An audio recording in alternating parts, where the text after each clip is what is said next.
Oh, hey, ladies and gentlemen, the world's #1 sports recreation podcast, Cheap Heat, is back. I am your forever 24/7 champion, Peter Rosenberg, coming to you from an undisclosed hotel in Los Angeles, where I've arrived for Money in the Bank 2025, and coming to you from Philadelphia, Pennsylvania, wearing the Mariah Carey, I'm guessing it's the Christmas shirt It is. from the It show is. that he went to. It is the Christmas shirt. You just talked about this on the show recently. Yeah, listen, you said it. She got me for some merch too. All right. Come on. It is true. I got for some merch too. It happens to all of us. If you go to a WWE show, you know you're liable to leave out there with some merch. I leave WrestleMania with a program almost every time. You're a program guy, huh? I am a program guy. I think you have one of my programs too, actually. I do. I still have it. I still have it. You got to take that. It's been sitting in my living room for 2 years. Well, no, you got to get it signed by people though. So that's the thing. I did. I got you 2 autographs. I got you Peter Rosenberg and Jade Cargill. Yeah. Granted, those are the 2 that I wanted first, and I'm glad I got them out of the way. But I need more. You know what I mean? I need more. So I'm gonna have to send you around with that. All right, one more time. Yeah, one more lap. We're jumping on here quick for a live show because in full transparency, I felt a little bad about our last episode. Now, I don't normally feel bad, SGG, about not doing wrestling on the podcast. The podcast is what the podcast is. And sometimes there's not a lot of wrestling. But in this particular case, we were just so damn all over the place. I was like, you know what? These people deserve it. It is the week of a pretty big event. I mean, we've been living in the period that is post WrestleMania now for a while. And we all know that can be sort of a weird time. It drags. It drags a little bit. We always know that that drag exists. And right now is the time where things can actually start turning the right direction.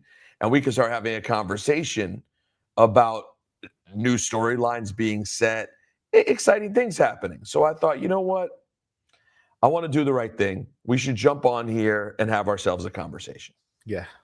We didn't actually really preview the show at all. I'm going to see how this looks when I go to the big screen. What do you think of when I go to the when I go to the fuller screen? I'm pretty pleased with the way I look. My skin, I feel like it has a nice. Yeah, I'm with it. Let's do this. Yeah, look at that. I like the lineup is right. Now I need a haircut tomorrow. I'm like almost a week out. So I'm the one who's really suffering here, but I think this is a good look for us. If you're willing to sacrifice for the people. No, to give them that beautiful, smooth, never-aging chocolate, lush chocolate. How could I not? Yeah, I appreciate it. This is why the people love you so much, Pete. Yeah, I have to bless them. All right, so let's get into our quick Friday preview for Money in the Bank 2025. SGG, only 4 matches on the card right now as we speak. Do you think they're going to add another one? I'm guessing not, but I feel like this could be a 5er. At most, I would think there'd be one more. I mean, listen, the Money in the Bank match, it's not a Rumble match, but what would you say they average? 30, 35 minutes? Yeah, easily. That's like what I'm guessing that's around maybe they do go as much as 40, 45 minutes. So let's get into it in terms of where I think there's maybe the most interesting stories, respectfully. We'll start with Lyra and Becky. Not that is actually the most full story we have on the show, but I think it's also probably has the least intrigue around what's going to happen. Any thoughts on Lyra, Valkyria, and Becky Lynch? Listen, it's like you said, they have the most complete story on the show. I feel like it should be more intrigue around what happens, but I feel like people, I don't want to say people have written Becky Lynch off, but it really does. Lyra has had her number the entire time, right? Down in NXT, up on the main roster. Even when Becky surprised her and turned heel, Lyra still managed to pull out a win with one arm and looked like no eyes because she was poked in the eye, something like that towards the end of the last one. So I feel like Lyra's going to walk out of this again and still Intercontinental Champion. You know what? I think I'm going to go the other way here. I think it's time to sort of turn the heat up a little bit on the Becky return. Like let's never forget that she is, I mean, as important like a legend as there is in the women's division at this point.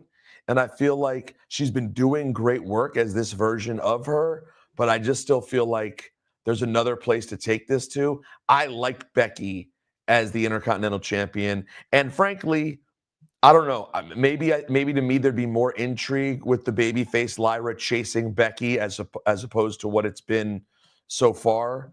And by the way, I'll also say this: when Becky Lynch is on a show where her match is being treated like an afterthought, she has a tendency to show the F out. Yeah.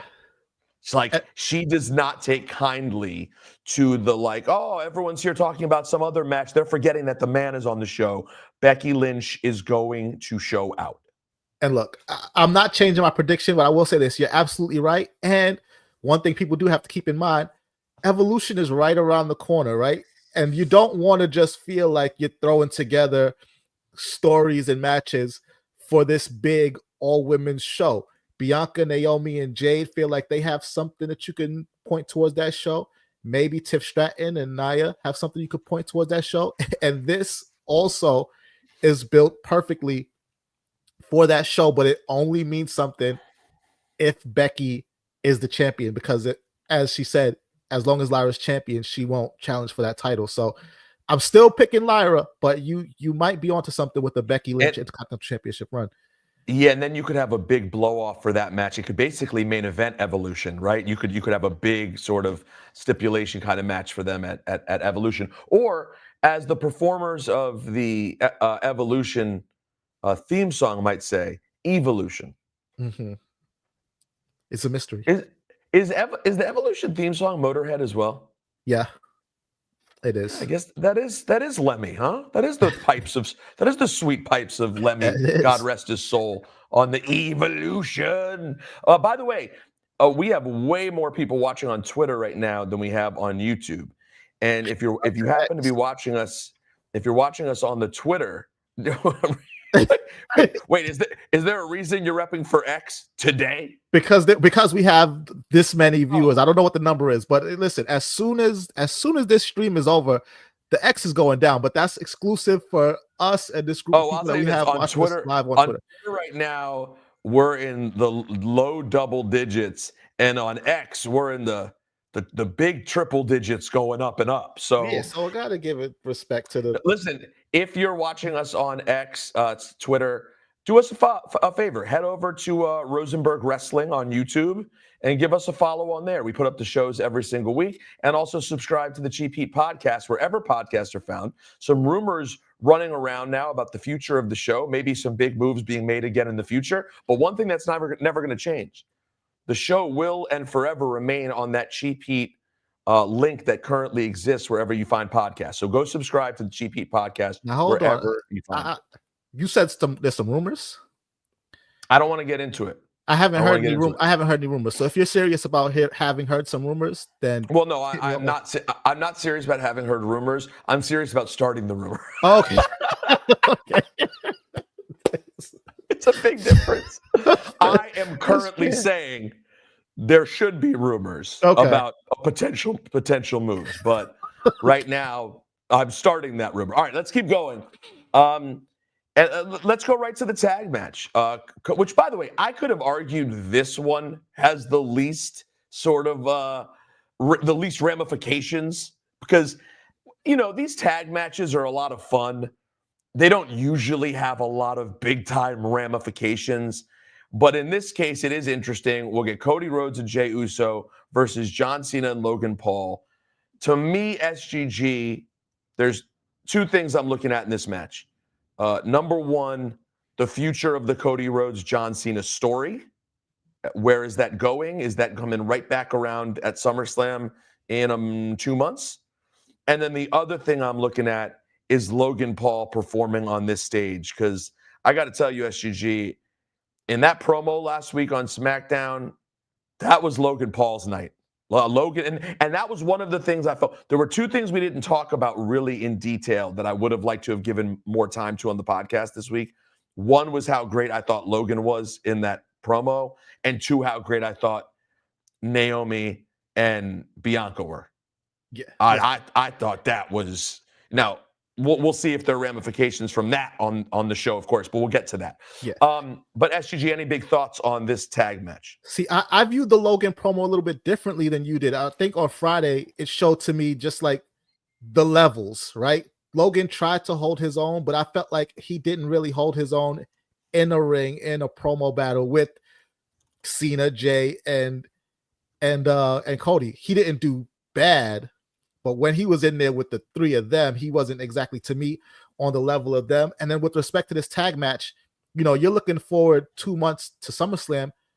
I think you're looking too far ahead, and you're looking at the wrong title, right? Because 2 days after this match, Jey Uso has Gunther. So what does that mean for Jey Uso's championship reign? And if this match main events over the men's Money in the Bank ladder match, that briefcase is dangerous because both world champions are in the ring, and somebody could come down with the briefcase at the end of that match and pick the bones of whoever. You talk about stories and changing the direction of what's going on. That's a great point, SGG. I wonder where they have it, because that changes everything. Yeah. If this main events, my antennas go all the way up because. And don't you have to main event if it's literally your 2 world champions, the biggest star in the company, and the biggest crossover star in the company, all in one match? Like, this isn't just like John Cena has a title match against whoever, or Cody has a title match against whoever, or this is literally, you could argue, 4 of the 8 biggest people. I don't think you can argue it. Yeah, no, in the company in one match. It is 4 of the 8 biggest people, and like you said, including who they've been calling QB1, the star that shines the brightest in the company, Cody Rhodes, and your 2 world champions. When did we make up Q? I don't know. I don't know when they started with that, but he came to the ring in Saturday Night's Main Event, and they were like, "It's the captain, the quarterback," and I was like, "I didn't get the memo. When do we start the football team? Do I have to start? Am I saying this tomorrow on the countdown show? Because if so, you might be. You might be. I mean, Big E is the only football player I'm going to be near tomorrow. Well, Pat McAfee and Big E. I disagree with you, though, on Logan in that segment. I thought when Logan took the mic, I thought it elevated, honestly. Maybe it's that Cena is just so even, and like Logan pacing all over the ring. And like, I guess I've just been very impressed. And I know everybody has mixed feelings about Logan Paul, and I get it. But his athleticism, I don't think anyone argues. It's out of control. I'm just impressed with his confidence on the mic, bro. Like, his level of, you could argue that, hey, to you, he didn't shine as much with those guys. I thought he really did.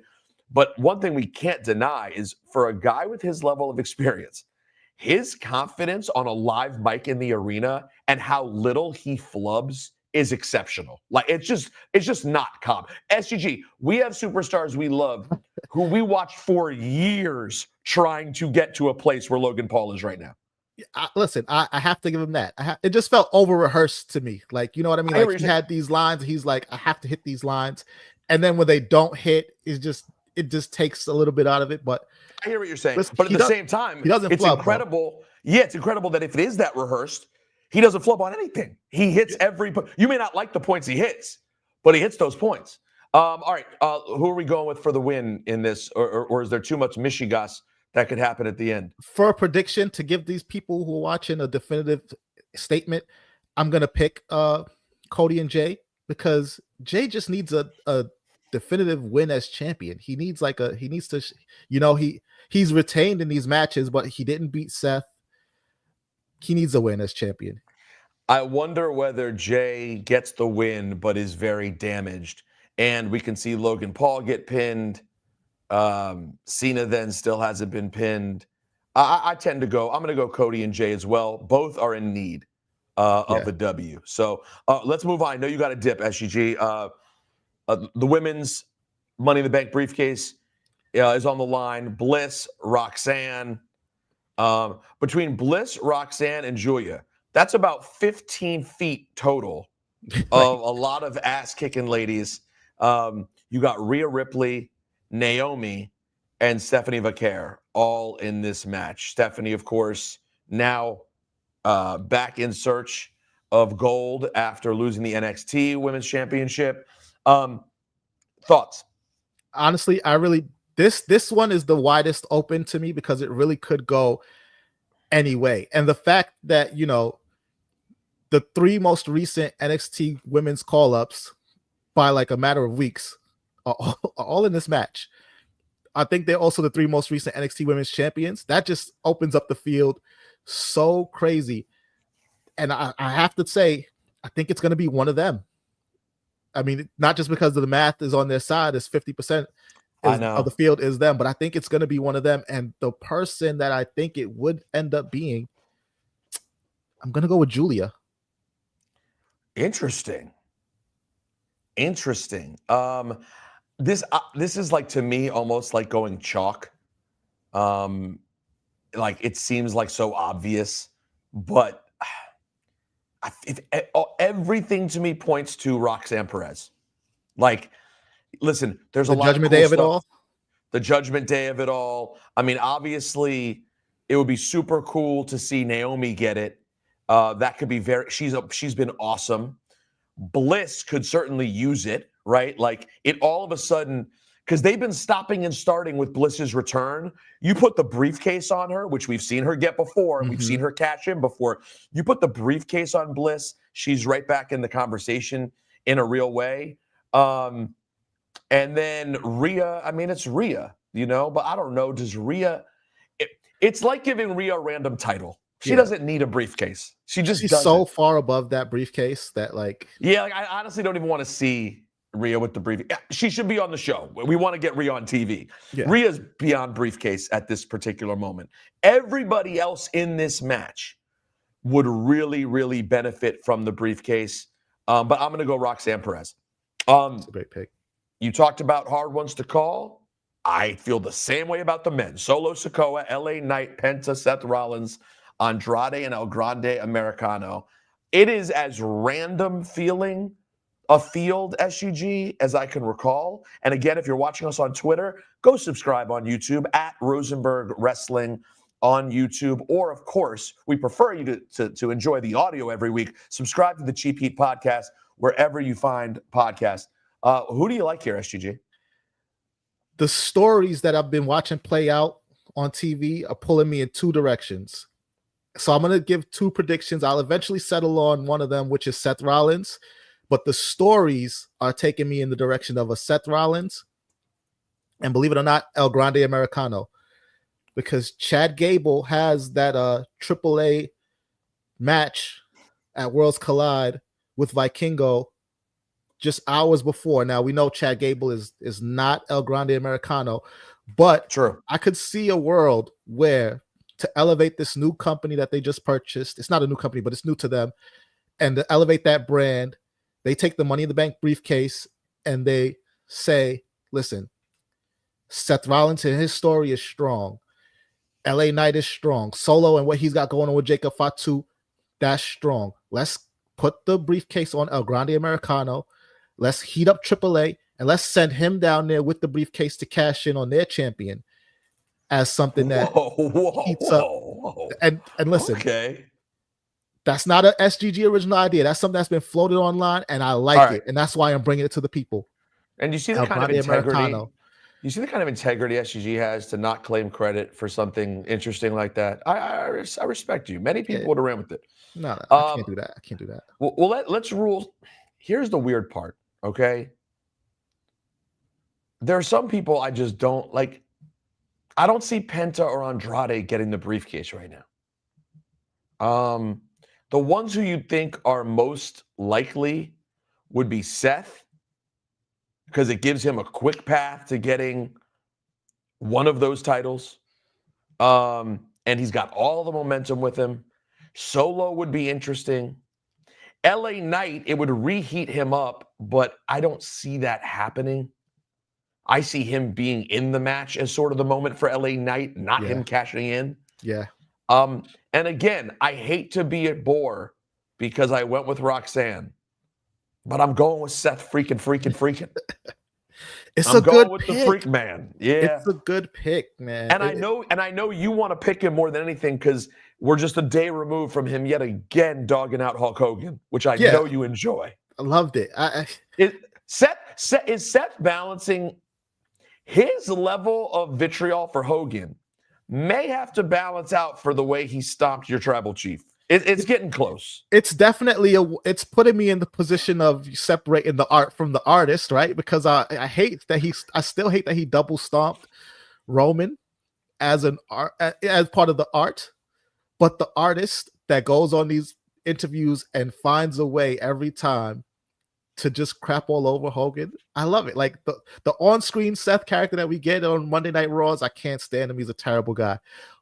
But outside of those 2.5 hours on Netflix or WWE programming, he's the best of the best. He's the best of the best. I really gotta say. Seth is gonna win the freaking briefcase. Then he's gonna cash the freaking thing in that night. And Jay versus Gunther is gonna be a contenders match because Seth will be champ going into Monday Night Rollins. That's what I'm saying. I like it. By the way, do I sound influenced? Is it coincidence that Dipperstein is representation for Becky and Seth and I picked them both? It might be. We're now part of the same family, the Dipperstein family. Yeah. You know what I mean? Yeah, you can't go against that. So listen, we just wanted to hit you guys off with a quick preview. I got to go on the air. Like I said, I'm in LA for Money in the Bank. I'm going on the air right now for Don Hahn and Rosenberg. So if you want to hear 4 hours of sports talk and other things, you can listen on the ESPN New York app. Shout out to everyone who joined us on Twitter. We don't do this on Twitter a lot. Make sure you subscribe at Rosenberg Wrestling on YouTube or the Cheap Heat podcast, wherever podcasts are found. To all of our regulars and hardcores that were in the chat, we appreciate you. Or interacting on the Discord, we appreciate you. And we're going to get a Patreon done in the next several days as well. Patreon.com/StayMage. Speaking of which, SGG, do me a favor and stay mage. And take it easy, P. Take it easy, everyone. Enjoy Money in the Bank.